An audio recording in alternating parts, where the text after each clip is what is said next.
کیا آپ جانتے ہیں اللہ سبحانہ و تعالیٰ نے حلال اور حرام کی حدود کیوں عائد کی؟ اسے جاننے کے لیے سب سے پہلے یہ جان لیں کہ حلال اور حرام کے معنی کیا ہیں۔ حلال کہتے ہیں وہ شے جس کے استعمال کی اجازت دی گئی، اور حرام کہتے ہیں جس کے استعمال کی اجازت نہیں دی گئی۔ اس کائنات میں دو طرح کی اشیاء ہیں، ایک وہ جن کے استعمال کی اجازت دی گئی اور دوسری وہ جن کے استعمال کی اجازت نہیں دی گئی۔ اب سوال یہ پیدا ہوتا ہے کہ آخر ایسا کیوں؟ تو ناظرین، اس سوال کا جواب آپ کے لیے واضح کیے دیتے ہیں۔ مثلا ہر اس جاندار کو حرام قرار دیا گیا جس کے دانت نوکیلے ہوں، جو چیر پھاڑ کر کھاتا ہے، جو دھاڑتا ہے، چیختا چلاتا ہے، جو نوچتا ہے، یا جس کے پنجے وغیرہ ہوں جن سے وہ نوچ کر کھاتا ہے۔ ان کے برعکس گائے، بکری، بھینس وغیرہ کو حلال قرار دیا گیا۔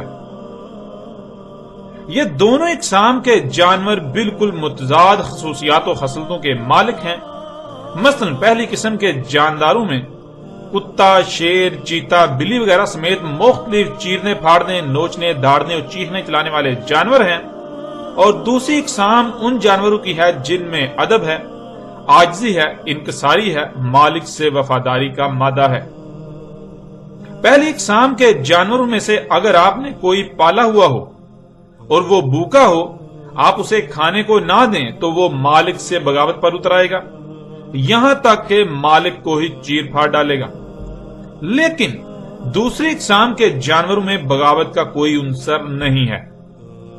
بھوکے ہوں تب بھی مالک کے وفادار، مالک ظلم و جبر کرے آنسو بہا لیں گے لیکن بغاوت نہیں کریں گے، پھر بھی مالک کے وفادار ہی رہیں گے۔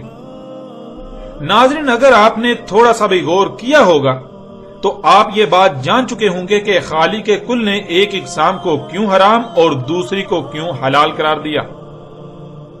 اس لیے کہ جو آپ کھائیں گے وہی آپ بن جائیں گے۔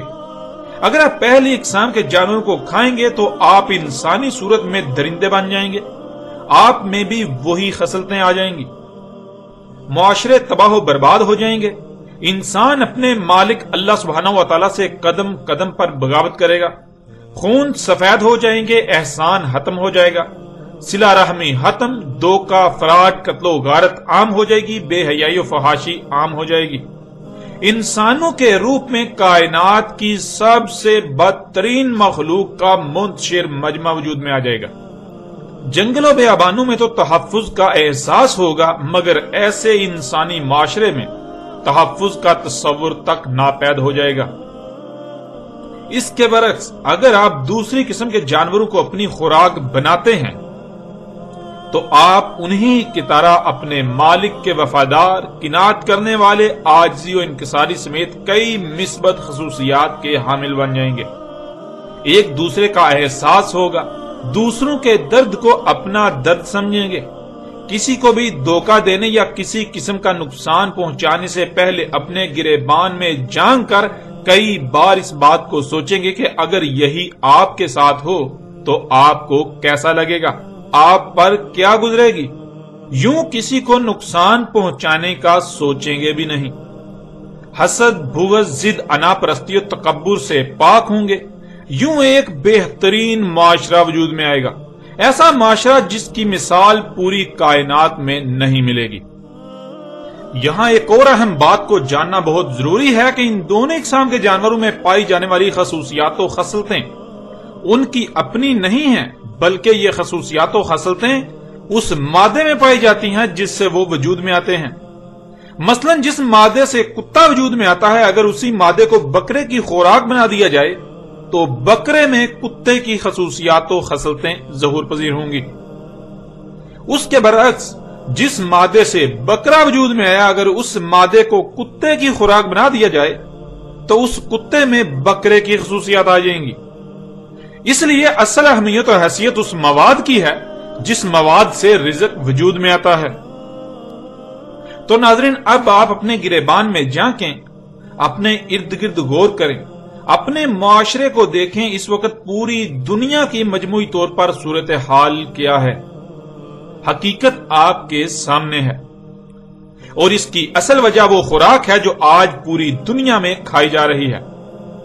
کیونکہ ناظرین آپ وہ ہیں جو آپ کھاتے ہیں، آپ جو کھائیں گے وہی آپ بن جائیں گے۔ تو ناظرین اپنی اور اپنے عزیزوں کی اصلاح کے لیے قدم اٹھائیے، خوراک پر توجہ دیجیے اس سے پہلے کہ وقت ہاتھ سے نکل جائے۔ اور آخر میں آپ سے درخواست ہے کہ اپنا فرض سمجھتے ہوئے اس پیغام کو زیادہ سے زیادہ انسانوں تک پہنچا کر محسنین میں شامل ہو جائیں۔ آپ کا ایک کلک نہ جانے کتنی انسانیت اور آپ کی اپنی فلاح کا سبب بن سکتا ہے، لہذا دیر مت کیجیے اور زیادہ سے زیادہ شیئر کیجیے۔